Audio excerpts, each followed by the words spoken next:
Hello. I decided to keep going from my last video because I'm in the mood. I'm Verlaine Crawford. I'm an author, a speaker, and I'm a coach. I help people to get their lives back in order, to let go of the past, and to create a fabulous future. I left off, yes, the last time I talked, at the idea of making a list of the things you wanted and the date by which they would happen. Obviously, that takes a little time to prove or disprove. But the key thing about putting the date is if it doesn't happen to that date, at that date, or by that date, you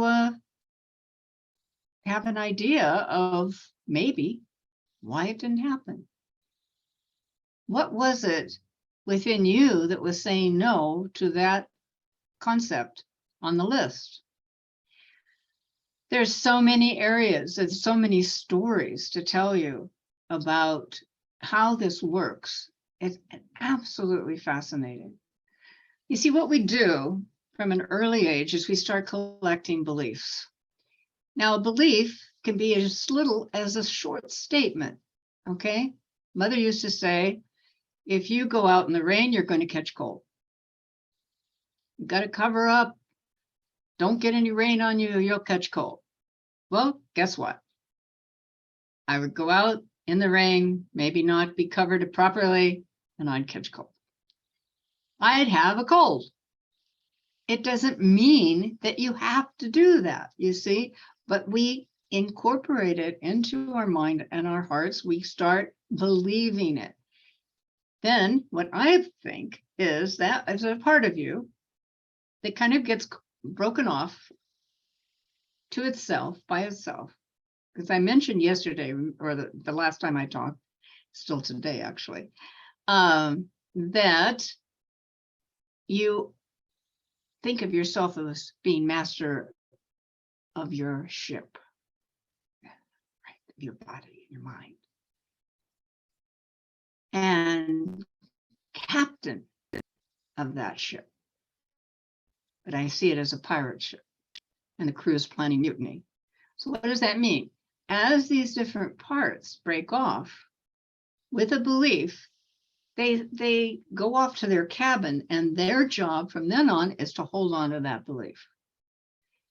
They don't get bothered by the fact or proof that it doesn't have to happen like that. You don't have to catch a cold when you go out in the rain. But no, they're there proving it over and over again, setting up the body response within you. Okay. I mean, it has actually been shown that there are people who have subpersonalities, they're dual personalities, that one part of them can be allergic to some food. And the other part, when this other subpersonality comes to the front, they're not allergic. I mean, look at that. That is amazing. So what I see and what I finally understood when I'm looking at the idea of you make a list, you made all the things you want on it, and the date by which each thing should happen, and it comes to that date and it hasn't happened. Why not? Because part of you is saying no.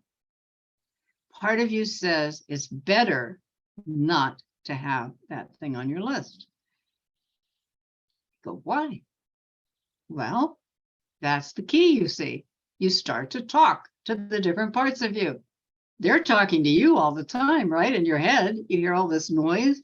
Why do you think I came up with the title, Ending the Battle Within? That's the name of my first book. Because we have this battle going on between different parts of us. And it's tiring. It's debilitating. Who needs it, right? So, continuing on my story a little bit, I met this man I told you in the elevator. I never saw him again. The man in the elevator told me about making the list, and I did, and everything happened. That's in my last video. So how did my life go? Well, it became more and more amazing. Here I am at Capitol Records. Then I have my apartment at the beach. And then I hear about Long Beach Promotion and the Queen Mary Project. So it's kind of a long way to Hollywood from Long Beach to travel.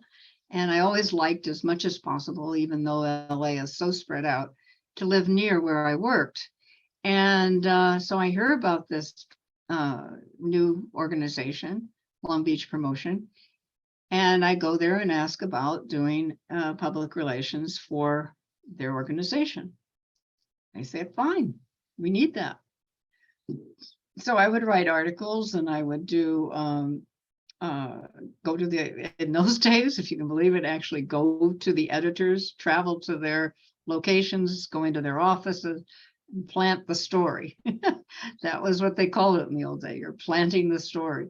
And it probably helped that I was young and cute and going and planting stories. So then the Queen Mary came, and it was offshore, and it was going to go into dry dock. And in the middle of the night, I get a call that they're going to take it into dry dock because there's planning a tugboat strike the next day, and they wanted to sneak the Queen Mary into Long Beach Harbor. So if you want to be part of that, come now. So it's like 12:30 in the middle of the night, right? So I get there, and I'm writing with this group of owners, the new owners. Fugazi was the travel company that bought it, and I can't think of the other name. I will. They were on board, and they had some wine and water and food and so forth, and it was really cool. I got to walk around the Queen Mary by myself. It was really kind of spooky, and into the children's room. I remember so much because there was a room with all the books for kids and everything. It was quite fascinating. And then rode till sunrise. Oh, it was amazing. And so what does that mean? It means that in my heart, what do you get when you write your list? Or what do you get when you're opening up to receive the desires of your heart? You have no idea, really, hardly anyone does, what the desires of your heart are. That trip, that adventure, was just amazing for me. And meeting with those people, and it was called Diners Fugazi. So it was a diners club as well. And so that became a very amazing thing. And I was working on the editing the film of the Queen Mary, The Last Voyage of the Queen Mary, and just enjoying a lot of things. Then I had a car accident. I got rammed from the back by a person on the freeway. I couldn't get out of the way because there was so much traffic, and I saw him coming, not paying attention, and so I was able to get an insurance settlement. And I had always wanted to go to Europe and to experience the history and the places there, the architecture. And it actually had always felt like home, like that was my home, where I came from, And so I was able to go. I had the money to go. In those days, $2,500 was a lot of money. You could go to Europe on $5 a day. I had the little book and traveled by train. I went first to Holland. The lady that had befriended me at Capitol Records, her family was there, and they took me in, and we went to. They had an apartment in Zandvoort, which was on the beach. It was really cold. It's in July, and it's really cold because the wind is coming off the North Sea.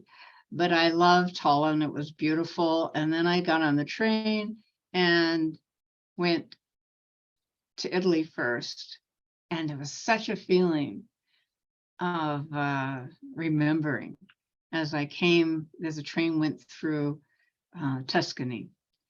Oh, so beautiful with the rolling hills and the vineyards and the wonderful not hotels, God, I'm in France now. The beautiful homes up on the hills and the hilltop cities, right? Amazing, absolutely amazing.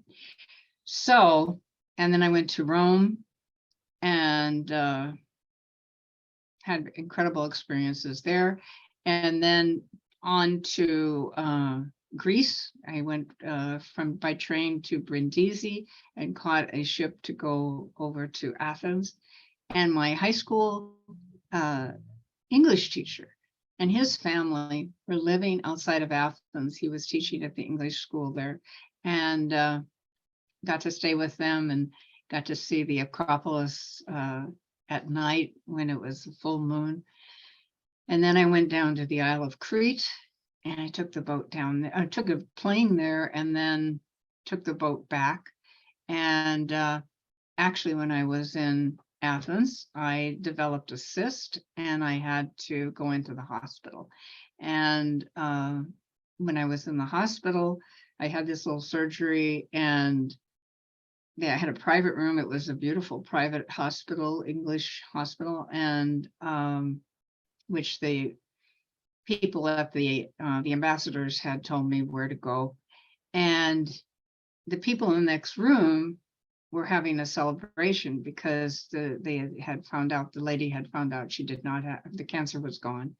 And so this girl came over to bring me some cake, and we became friends, and she invited me to her home. So you can hear in this story the flow, the incredible flow that takes place when you're in the groove, huh? When you're in that magical place of being in the right place at the right time. And again, you're in a neutral state of being. You're not demanding anything. You're not pushing. You're not trying to make something happen. It starts to flow. Oh, what a great experience it is. So I had that wonderful trip and got well. I was doing fine and everything, and went back home. Oh, I start to breathe about these experiences and these memories. That was one of the things that I placed in my mind early, was I wanted to make wonderful memories that I could, when I was old, I could look back and see them. And I've accomplished that. I have had difficult times, and I mostly have let those go because I don't want to concentrate on them. And that it brought me back. And let's see what happened next. I worked on a special advertising project where I matched up advertisers with TV shows. All these bizarre things that I've done. And then I decided I would try to get a job with an ad agency, and that I did. So that's where I am at this moment. And I mean, as far as the story goes, and I really want to say that a key aspect of living your life more fully is to get to know you. Get to know who you are as a person. What do you love? What don't you particularly want to be involved with? You know, you've had enough experiences, perhaps, if you're watching this, that you know what you like and what you don't like. Don't like doesn't mean you judge it or you make it a terrible thing, or it might be. Certainly it might be. And what you want to do is know what it is that you love and write that down. You know what happens? Like when you write the list of the things you want and the date by which you want them to happen, you're taking a thought, a two-dimensional concept, and making it, no, pardon me, one-dimensional, because it's just one thought, and you're bringing it down into 2 dimensions by writing it. And that writing it starts to shift that information to make it 3-dimensional, where it's going to materialize. One of the things I want to make sure that you understand is so few people are actually clearing their minds and saying, this is what I'd really like to have in my life. That the interesting thing is, once you decide and you put that information down on paper, you're almost guaranteed a free float to the supreme flow. You're going to float to it if there isn't a part of you that's stopping it, because that energy then is open, because you open the doors, you open the freeway basically on your way to that happening, because nobody else, they're just in some kind of chaos going on, as you've noticed. You know, they're into their emotional minds. They're fighting with the world. Too many people, too many. And you are clearing the way and saying, this is what I'd like. You can be in a ridiculous situation. You can have done really dumb things. You can have put yourself in danger. I certainly had. And you can move through it. You can move through it. I have so much I want to share with you. I think I'm going to stop at this point. And the next video is going to be about how you work with these subpersonalities that are stopping you. Okay? What I'm going to do is officially put together a course about this. But right now, I just want to share it the way that I can extemporaneously, so that you start to get the idea of what you can do with your life.